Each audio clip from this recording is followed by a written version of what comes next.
ابن تیمیہ رحمتullah علیہ جن کے بارے میں آج جہلم کا ایک زبردست قسم کا رسوائے زمانہ انسان جو ان کے بارے میں ہردہ سرائی کرتا ہے، ان کے بارے میں بکواسیات کرتا ہے، ان کی ذات کے اوپر تبرہ کرتا ہے، ان کی ذات کو تان و تشنیع کا نشانہ بناتا ہے۔ میں یہ کہتا ہوں کہ امام ابن تیمیہ جو ٹائٹل اویل کر رہے ہیں نا، وہ اس ٹائٹل کے حقدار نہیں ہیں۔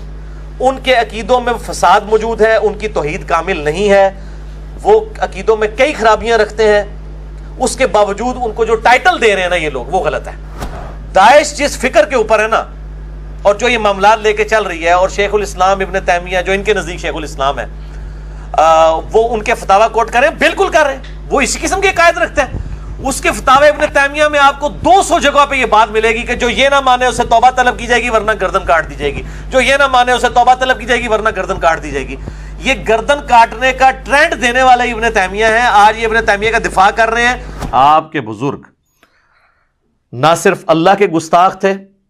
رسول اللہ کے بھی گستاخ تھے،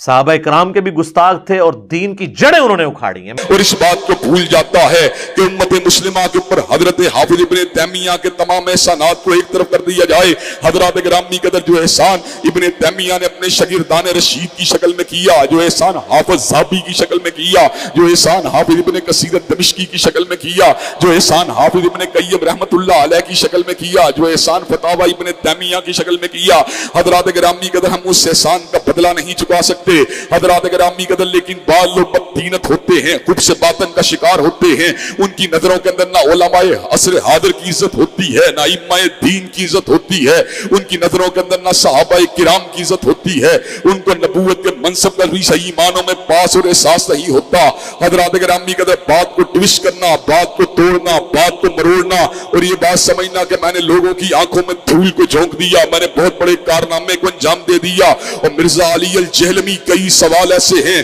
جن کا جواب باقی ہے، تو ابن تیمیہ کی کیا بات کرتا ہے، کہاں پہ راجہ بھوج، کہاں پہ گنگو تیلی۔ حضرات گرامی قدر تیری اوقات کیا ہے، تیری حیثیت کیا ہے، تیرا مقام اور منصب اور تیرا مرتبہ کیا ہے؟ کیا چاند کے اوپر تھوک دینے سے چاند گدلا ہو جائے گا؟ نہیں نہیں، تیری تھوک جو ہے وہ تیرے منہ کے اوپر آ کے گرے گی۔ حضرات گرامی قدر ہر محب رسول تیرے پہ تھوکے گا، ہر محب صحابہ تیرے پہ تھوکے گا، ہر ابن تیمیہ سے محبت کرنے والا تیرے وجود کے اوپر تھوکے گا، تیرے کردار پہ تھوکے گا، تیری سیرت پہ تھوکے گا، تیرے نسب العین پہ تھوکے گا، تیرے نظریے پہ تھوکے گا۔ حضرات گرامی قدر جھوٹا ہے، یہ کذاب ہے، یہ مکار ہے، یہ دجال ہے، لوگوں کو اپنے دام تصویر میں پھنسانا چاہتا ہے، لوگوں کو سیدنا امیر معاویہ کی ذات اقدس سے برگشتہ کرنا چاہتا ہے، لوگوں کے ذہنوں کے اندر صحابہ کرام رضوان اللہ علیہ مجمعین کی ذاتوں کے حوالے سے تشکیک کی آبیاری کرنا چاہتا ہے۔ حضرات گرامی قدر اللہ تبارک و تعالیٰ کے فضل و کرم سے صحابہ کے نوکر بھی زندہ ہیں، ابو بکر عمر کے نوکر بھی زندہ ہیں، عثمان و علی کے نوکر بھی زندہ ہیں، ابن تیمیہ کے فرزند بھی زندہ ہیں۔ ہم ابن تیمیہ کی بات کو دین کے ہر معاملے کے اندر حجت نہیں سمجھتے، ہر معاملے کے اندر دلیل نہیں سمجھتے۔ دلیل کی روشنی میں ابن تیمیہ رحمت اللہ علیہ کی کسی بات سے اختلاف کر لینا، یا دلیل کی موجودگی کے اندر اسی کی کسی بات سے اتفاق کر دینا، یہ علمی انداز ہے۔ لیکن تجھے تو بکواس کرنے کی عادت ہے، تجھے تو ائمہ دین کے اوپر حملہ کرنے کی عادت ہے، تجھے تو ان کی گستاخیاں کرنے کی عادت ہے۔ حضرات گرامی قدر دیکھ لیجئے، میں آپ کو لا وجہ البصیرت یہ بات کہتا ہوں، مرزا کل بھی ذلیل تھا، مرزا آج بھی ذلیل ہے، اور انشاءاللہ مرتے دم تک یہ ذلیل و رسوا ہی رہے گا۔ اور اللہ تبارک و تعالیٰ کے فضل و کرم سے صحابہ کرام رضوان اللہ علیہ مجمعین کے نام بھی زندہ رہیں گے۔ اور بات کو کہاں سے گھمایا، کہاں پہ اٹھایا، کہاں پہ ڈالا، کہاں مجھ پہ 295 سی کو لگانا چاہتے ہیں۔ میں نے انبیاء علیہ السلام کی ذات کے حوالے سے ساو اور امکان کی بحث کو جس انداز میں نے کیا، اس ساری بات کو ٹوسٹ کر دیا۔ یہ تو حضور اقدس کے صریح فیصلوں کو بھی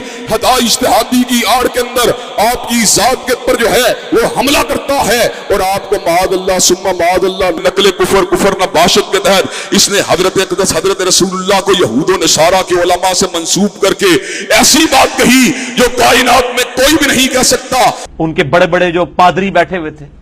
وہ کہتے تھے یہ کل کے چھوکرا آ کے ہمیں بتائے گا، یہ کل کے چھوکرا آ کے ہمیں بتائے گا۔